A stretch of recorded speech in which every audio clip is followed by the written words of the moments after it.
नमस्कार। बोल के लब आजाद है तेरे, मैं अभिसार शर्मा। भारतीय जनता पार्टी को आसानी से 400 सीटें मिल जाएंगी तो प्रधानमंत्री नरेंद्र मोदी तनाव में क्यों हैं? क्या प्रधानमंत्री नरेंद्र मोदी के मन में इस बात को लेकर डर है कि वो दोबारा सत्ता में नहीं आएंगे? आज ये सवाल क्यों पूछे जा रहे हैं? आज ये सवाल क्यों पूछा जा रहा है कि क्या प्रधानमंत्री नरेंद्र मोदी के परम मित्रों की वजह से भारत को तानाशाही की तरफ ढकेला जा रहा है? ये तमाम सवालात हैं। लोकसभा चुनाव सामने है और जाहिर सी बात है ये सवाल पूछे जाएंगे। मगर सबसे पहले दोस्तों, मैं आपके सामने एंडी मुखर्जी के इस आर्टिकल का जिक्र करना चाहूंगा जो आपके स्क्रीन पर है। एंडी मुखर्जी का यह आर्टिकल कहता है, billionaire Raj is pushing India towards autocracy. इसका अगर हम हिंदी में अनुवाद करूं तो भारत के अंदर जो धन्ना सेठों का राज है, उनका जो दबदबा पिछले 10 सालों में बढ़ रहा है, उसी का परिणाम है कि भारत जो है वो तानाशाही की तरफ बढ़ रहा है। मैं आपको बतलाना चाहूंगा कि इस आर्टिकल में दरअसल एंडी मुखर्जी ने कहा क्या है और उस पर आप गौर कीजिएगा। एंडी मुखर्जी 3 लोगों का नाम लेते हैं, मुकेश अंबानी, गौतम अडानी और सज्जन जिंदल। वो ये बताते हैं कि पिछले 10 सालों में ये तीनों दुनिया के सबसे धनी व्यक्तियों में आ गए हैं। यहां तक कि गौतम अडानी तो टॉप 5 की लिस्ट में आ गए थे। जी हां, दुनिया के टॉप 5 अमीर लोगों में थे गौतम अडानी। इस वक्त भी वो सबसे धनी व्यक्तियों में थे और 2014 से पहले अडानी का स्थान दुनिया के तमाम धन्ना सेठों में 700वां नंबर था, करीब 696 नंबर था उनका।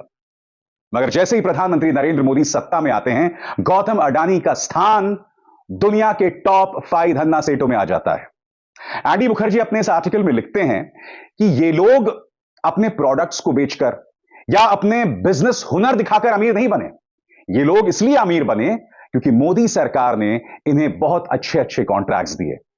कई मामलों में तो दूसरे औद्योगिक घरानों को डरा धमकाकर इन्हें कॉन्ट्रैक्ट्स दिए गए। मैं आपको बतलाना चाहता हूं दरअसल यहां पर एंडी मुखर्जी क्या कहते हैं।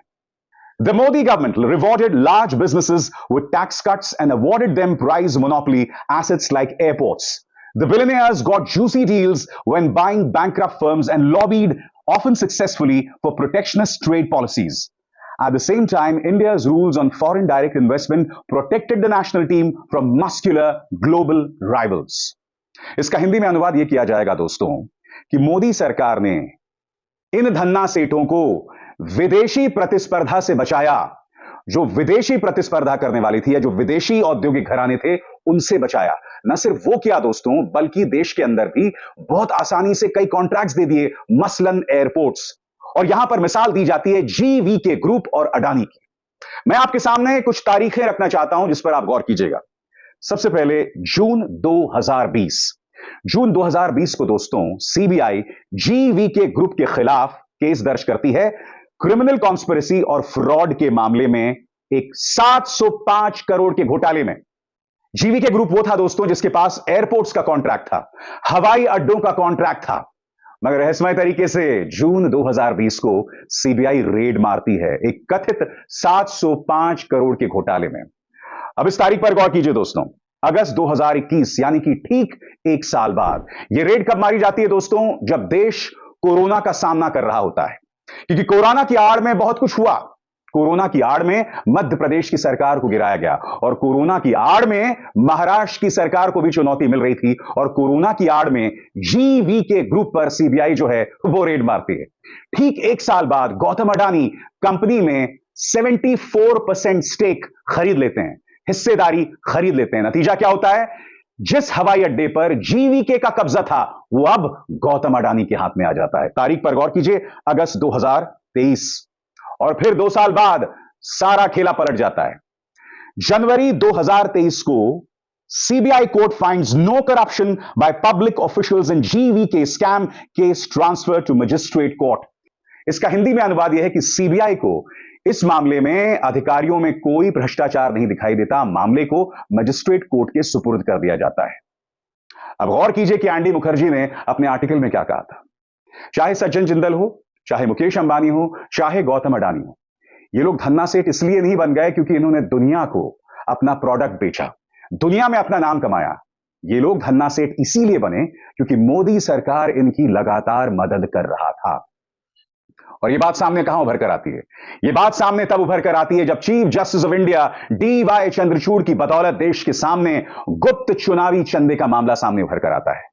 और इसमें क्या चीजें सामने उभर कर आती हैं दोस्तों? इसमें यह बात सामने उभर कर आती है कि किस तरह से औद्योगिक घरानों पर दबाव बनाया जा रहा था और वो लोग भाजपा को पैसा दे रहे थे, उनके केसेस को खत्म किया जा रहा था, यहां तक कि ऑरबिंदो फार्मा के शरत चंद्र रेड्डी पर दबाव बनाया गया और वो दिल्ली के शराब घोटाले में सरकारी गवाह बन गए। इन्होंने भाजपा को 50 करोड़ रुपए दिए थे और फिर वो सरकारी गवाह बन गए। और आप देख सकते हैं दोस्तों, करीब 16,000 करोड़ रुपए में से भाजपा की जेब में 8,000 करोड़ रुपए गए। फ्यूचर गेन का मालिक सैंटियागो मार्टिन उसके 400 करोड़ की संपत्ति को जब्त कर लेती है, मगर उसे गिरफ्तार नहीं किया जाता। उसका बेटा भाजपा में शामिल हो जाता है और भाजपा में उन्हें शामिल करते हैं भाजपा के दिग्गज नेता राम माधव, जिनके तार आरएसएस से जुड़े हुए हैं। यह मैं आपको क्यों बतला रहा हूं दोस्तों? एक तरफ धन्ना सेठों का एक छत्र राज, दूसरी तरफ सीक्रेट इलेक्टोरल बॉन्ड्स के जरिए, जैसा विपक्ष भी आरोप लगाता रहता है, साफ तौर पर ब्लैकमेल का खेल चल रहा है। आजाद भारत के इतिहास में यह एक ऐसा मामला है जिसमें दिखाई दे रहा है कि किस तरह से औद्योगिक घरानों पर दबाव बनाया गया और उन्हें फायदा दिया गया। किस तरह से औद्योगिक घरानों ने भाजपा को चंदा दिया और उसके बदले में उन्हें कॉन्ट्रैक्ट्स मिले।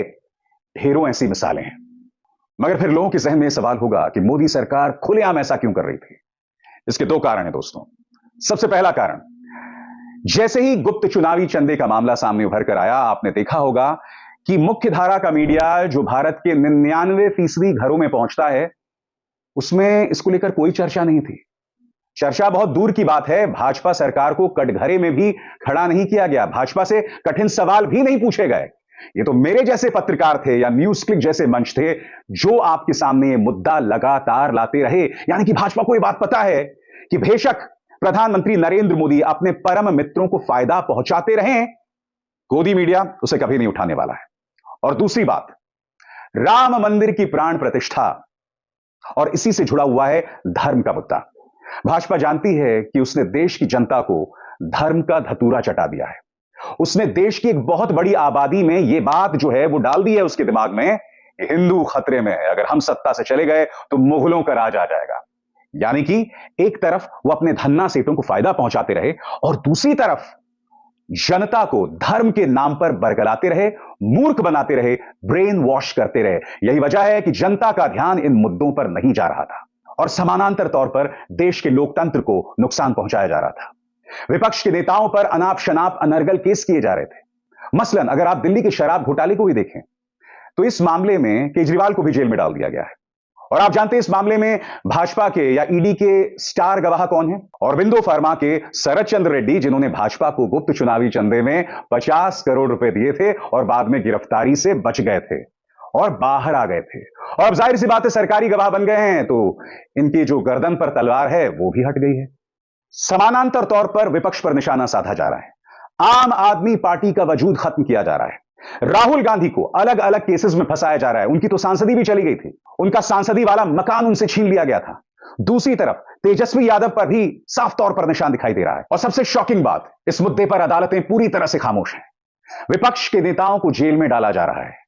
दूसरी तरफ पत्रकार जो इस सत्ता से सवाल करते हैं उन्हें आतंकवाद की धाराओं में फंसाया जा रहा है। जिस मंच से मैं आपसे बात कर रहा हूं दोस्तों, उस मंच के प्रधान संपादक के खिलाफ क्या किया गया आप सब जानते हैं। कोई नहीं जानता कि क्या मामला है, कोई नहीं जानता कि सबूत क्या है। 3 साल से प्रवर्तन निदेशालय यानी ईडी ने कोई चार्जशीट नहीं दाखिल की। सोशल एक्टिविस्ट को बगैर चार्जशीट के आतंकवाद की धाराओं में डाल दिया जाता है। भीमा कोरेगांव के मामले में लोगों को 4 साल से जेल में डाल दिया जाता है और इनमें से कई तो जेल में ही दम तोड़ देते हैं। उमर खालिद जेल में क्यों हैं कोई नहीं जानता, मगर उन पर निशाना साधा जा रहा है। कहने का अर्थ क्या है दोस्तों? कहने का अर्थ यह है कि एक तरफ अपने धन्ना सेठ मित्रों को फायदा पहुंचाया जा रहा है, उन्हें दुनिया के अमीर लोगों में शुमार किया जा रहा है। दूसरी तरफ विपक्ष और पत्रकारों और सामाजिक कार्यकर्ताओं पर लगातार निशाना साधा जा रहा है और परिणाम, लोकतंत्र जो है वो तार-तार हो रहा है। भारत का चर्चित लोकतंत्र जो दुनिया भर के धन्ना सेठों, इन्वेस्टर्स के लिए एक आकर्षक चीज थी, जिसके चलते वो भारत में आके इन्वेस्ट करते थे, उसे तार-तार किया जा रहा है, उसे खत्म किया जा रहा है। इसीलिए मैंने कार्यक्रम की शुरुआत में पूछा था कि क्या प्रधानमंत्री नरेंद्र मोदी लोकसभा के चुनावों को लेकर टेंशन में हैं?